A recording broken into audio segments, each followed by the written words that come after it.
こんにちは。大阪医災会がん治療クリニックの院長山中です。それでは講座を始めます。本日はがんの予防と免疫についてお話しいたします。内容としましては、がんの最新統計、がん予防、免疫と NK 細胞活性の話題についてお話をさせていただきます。まず、がんの最新統計についてお話しいたします。死亡・罹患の多いがんの種類、がんの生存率の改善についてお話しいたします。まず、がん死亡リスクであります。この図は、我が国の主要死因別死亡率の年次推移を表したものになります。がんは1981年から死因の第一位となりまして、その後右肩上がりに増加しております。現在では総死亡の約3割を占めます。2019年の死亡データに基づいて、累積障害がん死亡リスクを推定しますと、男性は4人に1人、女性は6人に1人ががんで死亡するということが言われております。これはがんの罹患リスクを示したものであります。このグラフは見ていただきますと、年齢を経るに従いまして、がんの罹患リスクが増加しているということが分かります。生涯のうちに2人に1人ががんに罹患するという計算になることが分かります。このスライドは部位別のがんの死亡数、罹患数を表したものになります。2019年にがんで亡くなった方は37万6425人おられます。男性は肺がん、胃がん、大腸がん、膵臓がん、肝臓がんの順に、また女性では大腸がん、肺がん、膵臓がん、胃がん、乳がんの順になります。また一方で2017年に新たにがんに罹患した方は97万7393人おられます。男性では前立腺がん、胃がん、大腸がん、肺がん、肝臓がんの順に、また女性では乳がん、大腸がん、肺がん、胃がん、子宮がんの順になります。男性の前立腺がんにおきましては、死亡数では5位のまでの圏外になりますけれども、罹患数では1位となります。また女性の乳がんに関しましては、死亡数では第5位でありますけれども、罹患数では第1位となっているわけであります。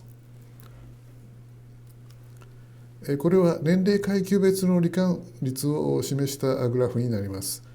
左が男性、右が女性のデータを示します。これを見ていただきますと、40歳から50歳ぐらいから高齢になるに従って急増してまいります。一方で、この女性の乳がん、子宮がんはこの綾世代と呼ばれる15歳から39歳から増加して50から60歳でピークを迎えるという特徴があるわけであります。このスライドは部位別がん年齢調整死亡率の年次推移を示したものになります。年齢調整死亡率というのは高齢化などの年齢構成の変化の影響を取り除いた指標になります。前がんのこの年齢調整死亡率は減少しております。これはがんの死亡率の増加が高齢者の増加を反映している可能性を示唆するものであります。このグラフは男性のデータでございます。これを見ていただきますと、年齢調整死亡率が増加している部位として膵臓がんが挙げられます。続きまして、これは女性のデータになりますけれども、女性で年齢調整死亡率が増加している部位としましては、膵臓がん、乳がん、子宮がんなどが挙げられます。これらのがん種は実際に増えているがんと考えられるわけであります。これはがんの患者さんの生存率を示したグラフになります。左の図は5年生存率の推移を表したものになります。2009年から11年にがんと診断された方の5年生存率は64.1% で、これは年々改善してきております。これはがんの診断治療が進歩した賜物ではないかというふうに思います。右のこのグラフは各がん種の5年10年生存率を示したものであります。赤いグラフが5年生存率、青いグラフが10年生存率になります。生存率の高いがん種としまして、前立腺がん、子宮頸がん、乳がんが挙げられます。一方で生存率の低いがん種といたしまして、肺がん、膵臓がん、肝臓がんが挙げられるわけであります。このスライドはサバイバー生存率と申しまして、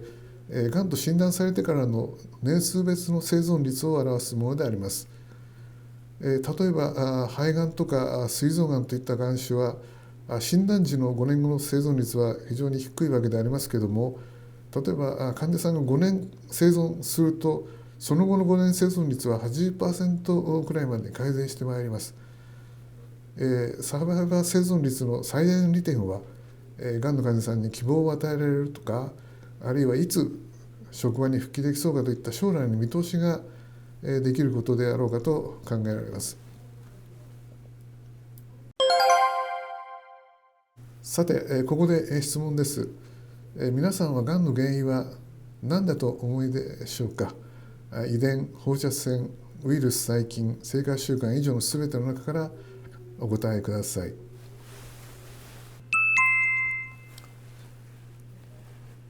はい、これを見ていただきますと、5番の以上のすべてを選んだ方が半数以上占めておられますので、はい、正解は丸5の以上のすべてになります。もちろんこのがん種によりまして、これらの要因の起用割合というのは様々でありますけれども、これらのすべてががんの原因になり得るものであります。がんは基本的には遺伝子の異常の蓄積によって起こってまいります。正常細胞に化学物質あるいは放射線などが作用しますと、細胞の増殖に関する遺伝子の故障が生じまして、がんの無制限の増殖転移が生ずるわけであります。病気の要因には遺伝要因と環境要因があります。いわゆるこういった単位死病と言われます生活習慣病、例えば糖尿病でありますとか心疾患、高血圧症はこの遺伝要因と環境要因の相互作用で発症してまいります。その一方で単位死遺伝病と言われます血液病あるいは筋ジストロフィーといった疾患は遺伝要因が発症に大きく関与してくるわけであります。ではがんはどうかと言いますと、通常のがん、ほとんどがんの 90% 以上のがんはこの単位死病と同じような発症様式を示しまして、遺伝要因と環境要因の相互作用で発症します。これらのがんは通常遺伝しないがんと考えられます。しかしながら一部のがん、これはがんの全体の中の1割以下ですけれども、遺伝要因が発症に大きく関与する遺伝するがんもございます。ここに主な遺伝性腫瘍をお示しします。家族性大腸腺症、遺伝性乳がん、リンチ症候群などがございます。これらの特徴は発症が比較的若年であるということが挙げられます。これらの患者さんの遺伝子の検査をしますと、将来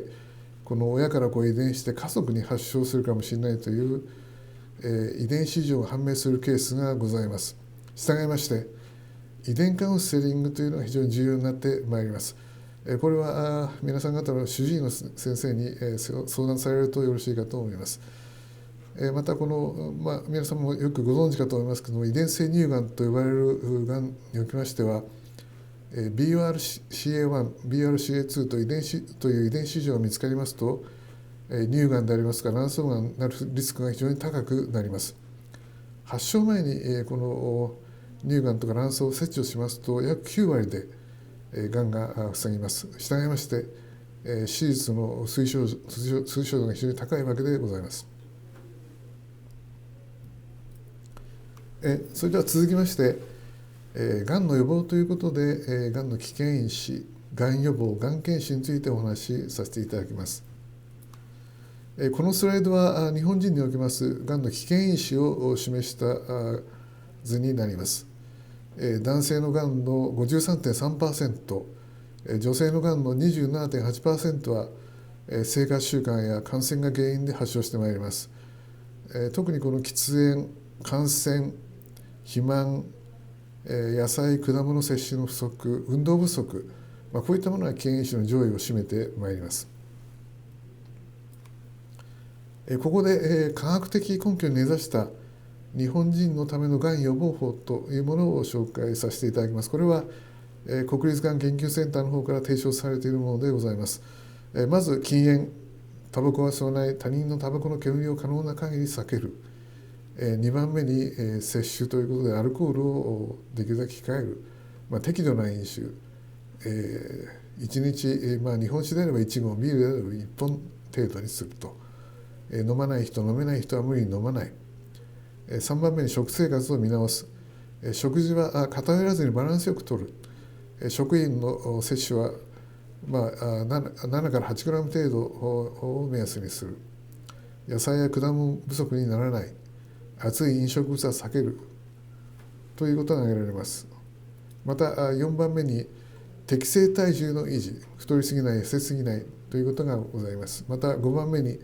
身体を動かす、定期的な運動、例えば1日1時間程度のウォーキングなどの適切な身体活動、また週に1回程度は汗をかくような運動が推奨されます。これはアメリカの国立がん研究所からのデータでございますけれども、8000歩ウォーキングをしますと4000歩のウォーキングに比べまして死亡リスクが 51% 低下するということが報告されております。6番目に感染、がんを引き起こすウイルスへの感染を予防する、感染している場合はその治療をする、例えば肝がんの原因となる肝炎ウイルスでありますとか胃がんの原因となるピロリ菌の検査治療をしていただくということが大変重要になってまいります。このスライドはこのこれらの5つの健康習慣の実践とがんのリスクの関係を示したものになります。この禁煙、食生活を見直す、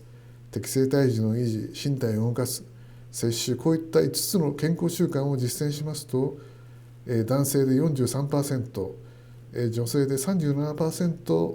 がんの罹患リスクが低下すると言われております。さて、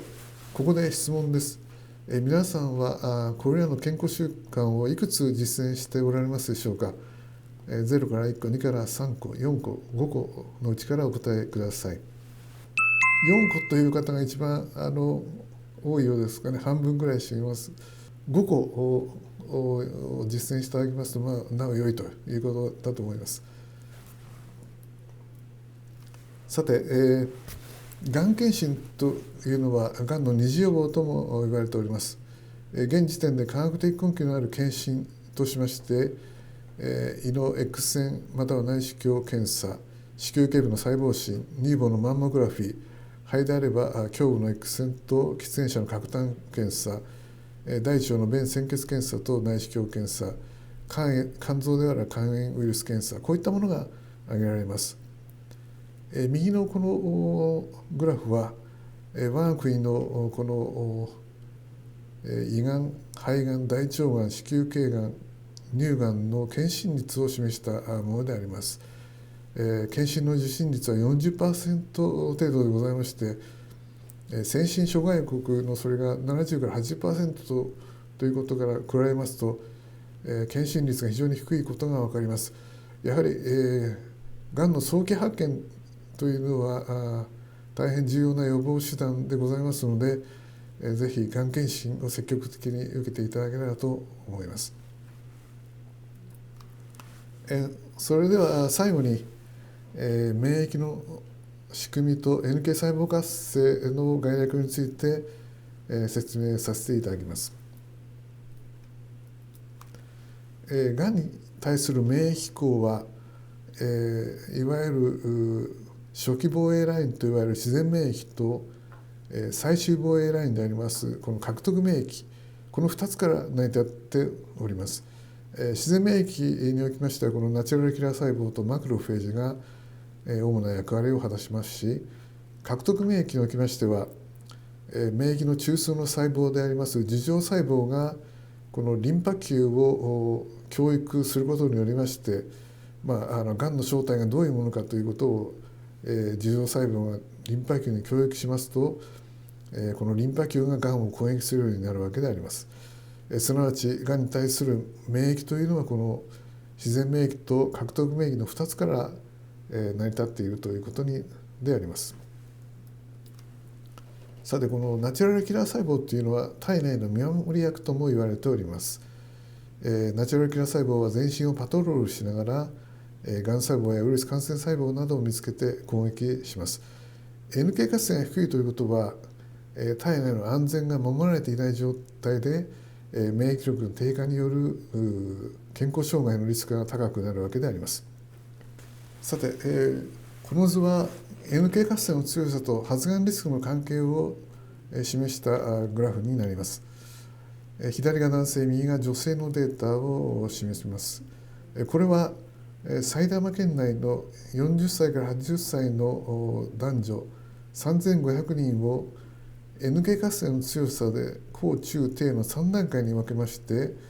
その後11年間にわたって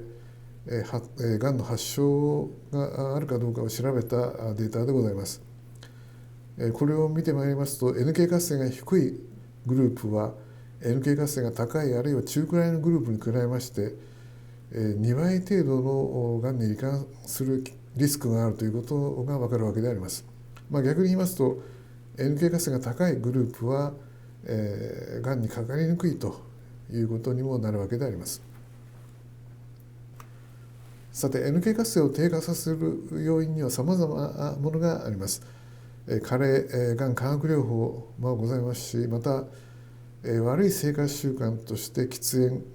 偏った食生活、睡眠不足、ストレス、過度な飲酒などが挙げられます。ここで質問です。皆さんは NK 活性を低下させる、これらの禁煙、喫煙、偏った食生活、睡眠不足、ストレス、過度な飲酒、こういったものいくつございますでしょうか。0から1個、2から3個、4個、5個のうちからお答えください。半分以上の方が0から1個あるいは2から3個にお答えいただきました。NK 活性を高めるための方法をまず考えてみたいと思います。まずは生活習慣を見直すということが挙げられます。質の良い睡眠をとる、適度な運動をする、喫煙を控える、飲酒は適度に行う、バランスの良い食事をとるということがまず挙げられます。2番目に腸内細菌を善玉菌優位にするということが挙げられます。納豆、ヨーグルトなどの発酵食品でありますとか食物繊維などを摂取する。乳酸菌は乳糖やブドウ糖を分解して大量の乳酸を作る細菌の総称でございます。これらは体に良い影響を与えることから善玉菌とも呼ばれております。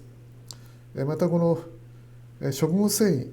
維、この野菜とか食物繊維は腸内細菌層を育てて腸内環境を整える作用があるとも言われております。3番目に活性化 NK 細胞療法というのがございます。これは次のスライドで説明させていただきます。これは大阪医政会がん治療クリニックで行っております活性化 NK 細胞療法の工程を示したものになります。患者さんから採血を行いまして遠心分離を行いますと白血球の層が分かれてまいります。この白血球を培養すると 2,3 週間しますと活性化した NK 細胞が数千倍に増えてまいりまして、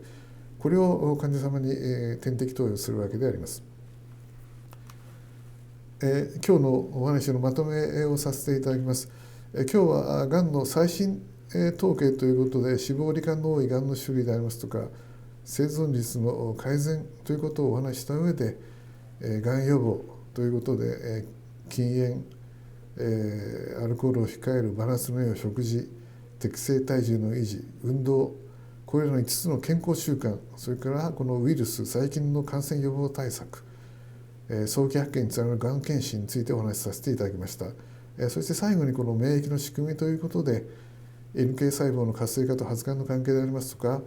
NK 細胞を活性化させる方法、 NK 細胞療法による免疫の活性化などについてお話をさせていただきました。今日お話しさせていただいたデータは主に国立がん研究センターのがん情報サービスのデータを使用させていただいております。それではご質問・感想・要望コーナーに移ります。がん治療にはどのような方法がありますかというご質問をいただきました。がん治療の基本は手術、放射線、薬物療法になります。この薬物療法には、いわゆるがん化学療法、分子標的治療薬の分子標的治療法、それから免疫療法も含まれております。以上が主ながんの治療法になります。抗がん治療中、NK 細胞治療を受けられますかというご質問をいただいております。これは十分可能でありますので、ぜひご相談いただけたらと思います。NK 細胞治療に副作用がありますでしょうかというご質問をいただきました。ほとんど副作用はない方が多くを占めます。稀に発熱などの、微熱でありますけど、そういった発熱される方もおられますけども、ほとんどは無症状で副作用なく治療を受けられます。これも先ほどの質問と一部関連しますけども、現在化学療法を受けられている方がおられまして、化学療法が NK 細胞の活性化を妨げるということ、これはある程度抗がん剤や NK 細胞の活性を妨げるということは事実でございますけれども、そういった場合でも抗がん剤を治療をしながら NK 細胞療法を受けることは十分可能であります。NK 免疫療法がどんながんに適用されるかというご質問もいただきました。これはあらゆる種類のがんに十分適用可能であるというふうに考えられます。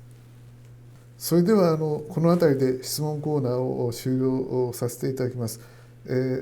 質問をお寄せいただいた皆さん方、大変ありがとうございました。